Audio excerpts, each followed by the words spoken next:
Derek Carr at ADP of 17. That's quite a bit higher than both Matthew and I have him in our quarterback rankings this season. Before the show, we talked about how he could be one of those pendulum players, right? 2 years ago, on Christmas Eve, week 16 of the season, he was the front runner for MVP. He broke his leg. He did not win the MVP that year.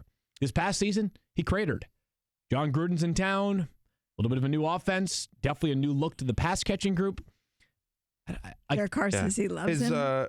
Yeah, I mean, listen, his current ADP is 19. I will also say this: the offense coordinator of the Oakland Raiders this year is Greg Olsen, former Jacksonville Jaguars offense coordinator who got great fantasy seasons out of Blake Bortles when he struggled.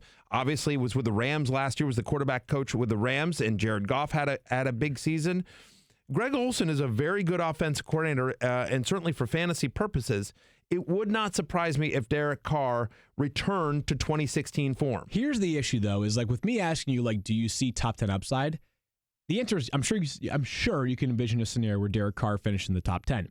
But there are so many quarterbacks that are being drafted after, say, quarterback 12 that you could say the same thing about, right? Like, none of us would be stunned if Matt Ryan was top 10 quarterback this year. Mitch Trubisky, Jared Goff. Tyrod Taylor, if he gets a chance to keep that job. Like, so we say that about so many quarterbacks. Yeah, and to your point, just and you're right to call me out on my positivity. I will say this: I am the lowest on Derek Carr of all of us. I don't know where you rank him yet, but I suspect. I mean, I have him at QB. I believe I have him at QB 26. I don't have my ranks. You do. Yep, that's correct. Yep.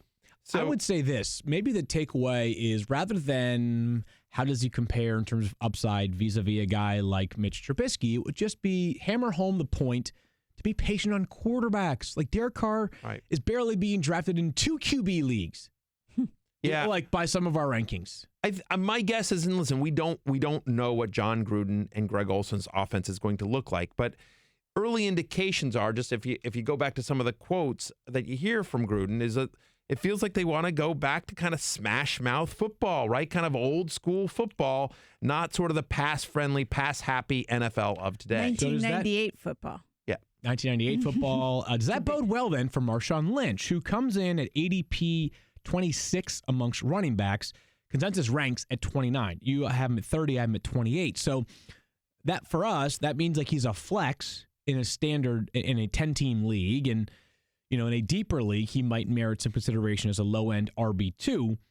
Are the concerns for you about Marshawn Lynch that you don't think he's that effective of a player anymore? No.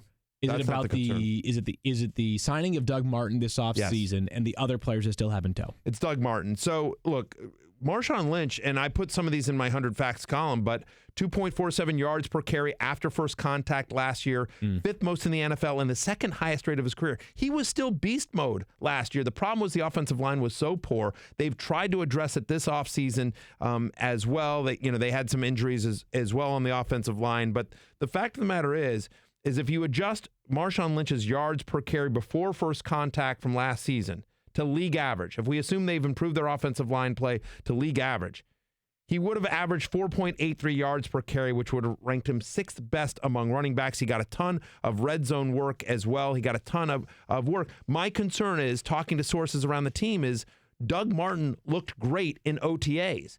And I think this is going to be more of a running back by committee than people may initially think. Now, we'll see how Martin does. Marshawn Lynch is still going to get the first crack at it, but I'm very pro Lynch's talent at this stage of his career still. I'm just concerned about Doug Martin eating into his workload. And you are not suggesting this, but to be clear, there's no value in drafting Doug Martin right now. It's more about how it impacts or lowers Marshawn Lynch's value. I don't mind drafting him as a handcuffed to Marshawn Lynch. Let's move along to the wide receivers, because Amari Cooper, there's an easy case to be made for staying away from Amari Cooper, right? Did you watch him last year?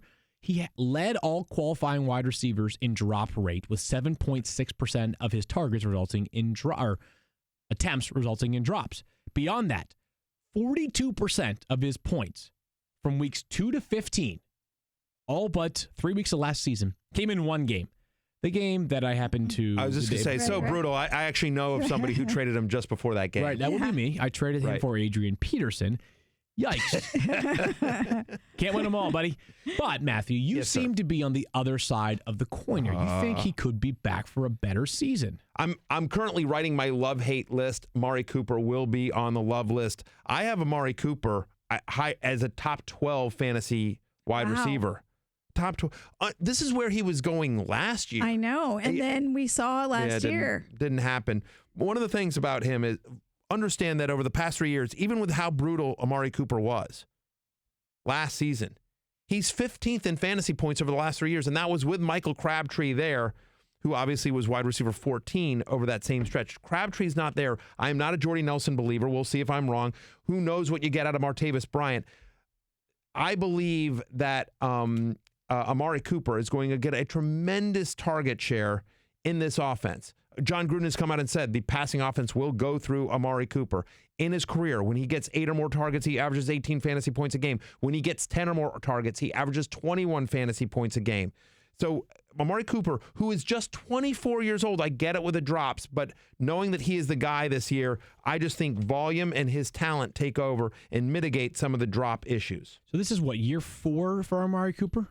Is that correct? Yeah, year 4. And I just think, there's I don't know the exact number off the top of my head, but there is a lot of targets now available. Obviously, Crabtree being the big one, Cordell Patterson moving on as well. You realize this? What's that? He is in his 4th season.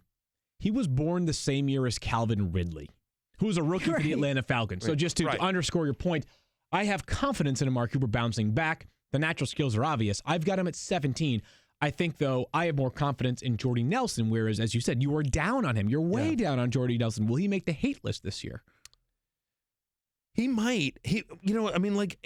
Because I just feel like when you look at when you watch Jordy Nelson from last year, and who knows, maybe he's rejuvenated now in Oakland, but when you watch him last year, that's not Jordy Nelson. And the only reason Jordy Nelson did anything last year was because of the touchdowns and because of the connection he had with Aaron Rodgers. And obviously, with all due respect to Derek Carr, he ain't Aaron Rodgers. I think that would be fair to say. Right. I mean, they obviously don't even have the connection, but there's just not a skill there.